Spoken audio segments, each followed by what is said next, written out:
Why am I holding the sole of a shoe? And what does it have to do with making a Spider-Man costume? Let me explain. When you sew the Spider-Man costume, the feet are just socks. You need some sort of shoe inside of here to make it useful. And although most people will just use a kung fu shoe or a water shoe inside of the feet, if you want to be screen accurate to the Raimi suit, you need to use dress shoes. And if you look at the boots used in the movie, you can actually see the shape of the dress shoe underneath the fabric. And outside of the fabric, they look like this. The one thing you'll probably notice is they don't have a lot of seams on them. So, if you want to be screen accurate, you can either have a pair of shoes custom made without a sole on them like I did here, or find a near enough shoe and remove the sole. Let me show you how. Aside from the shoe, you're also going to need a screwdriver and a heat gun. Let's get started.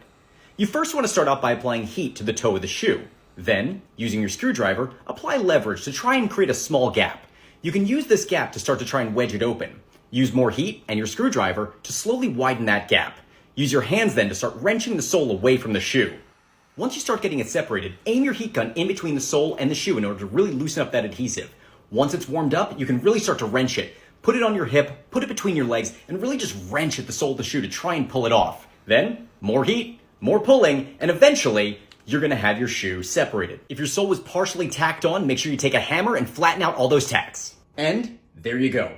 You've got a nearly screen-accurate shoe ready to be put inside the boot of your Sam Raimi Spider-Man costume for a fraction of the price of a custom job.